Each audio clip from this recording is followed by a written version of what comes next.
चलिए दोस्तों, अब मूव करते हैं अपने नेक्स्ट क्वेश्चन की तरफ, विच इज क्वेश्चन नंबर 14। अब इंटरेस्टिंगली आपका इससे प्रीवियस क्वेश्चन और ये क्वेश्चन दोनों ही आपके एपिडर्मिस पे बेस्ड हैं, ठीक है। चलिए, जिस तरीके से हमने पहले एपिडर्मिस में उसका रोल समझा है, अब यहाँ पर एपिडर्मिस में कुछ चेंज आ चुका है और अब वो किसी और नाम से यहाँ पे जानी जाती है, ठीक है। तो एक बार हम अपने क्वेश्चन से गो थ्रू करते हैं।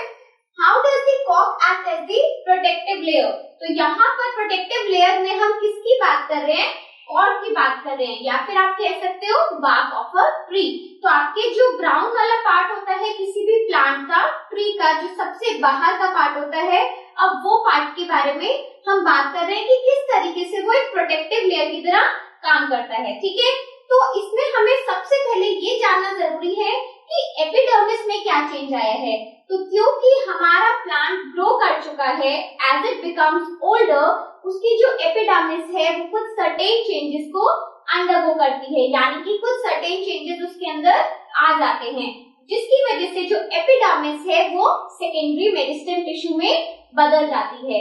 और क्योंकि मेरिस्टेम टिश्यू के सेल्स डेड होते हैं, इस वजह से आपके कॉर्क के सेल्स भी डेड होंगे, ठीक है। तो अब आगे देखते हैं हमारे आंसर में हमें क्या करना है। So cork cells are dead and compactly arranged without intercellular spaces। तो जिस तरीके से मैंने आपको पहले बताया, कॉर्क के सेल्स क्योंकि वो एक सेकेंडरी मेरिस्टेम टिश्यू का पार्ट है, इस वजह से वो सेल्स डेड रहते हैं और कोई भी डेड सेल जो होगा वो मैकेनिकल स्ट्रेंथ के लिए सफिशिएंट होता है, ठीक है। तो इसी वजह से आपको प्लांट्स में काफी जगह पे जो सेल्स मिलेंगे वो डेड सेल्स मिलेंगे।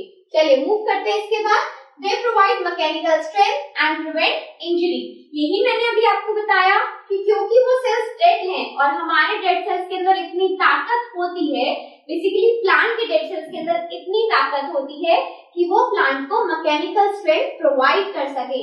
क्योंकि आप ये भी सोचो कि हमारे प्लांट को मूवमेंट तो करना नहीं है, आई मीन कि उसे ट्रांसलोकेट नहीं करना है एक जगह से अपनी लोकेशन दूसरी जगह पे फूड या किसी भी और चीज की रिक्वायरमेंट की वजह से चेंज करने की जरूरत नहीं है, लेकिन उसे अपनी जगह पे एक मजबूती की जरूरत बहुत ज्यादा है जिससे कि वो अच्छे से ग्रो कर सके, ठीक है। तो बेसिकली आपका जो डेड सेल्स हैं, कॉर्क के जो डेड सेल्स हैं, वो क्या देते हैं हमारे प्लांट को? मैकेनिकल स्ट्रेंथ देते हैं और किसी भी इंजरी से प्रिवेंट करते हैं, ठीक है।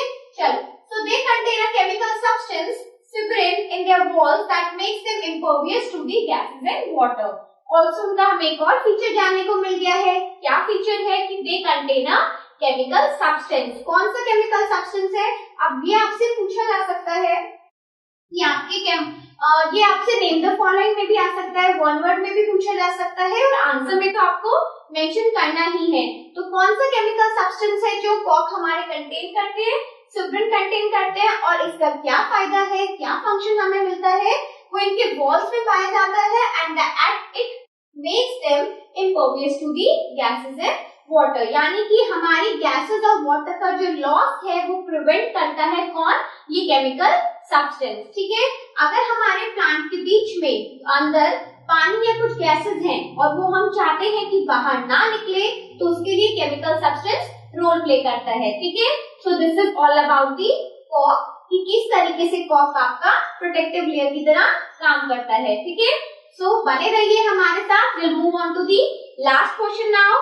Up till then, bye.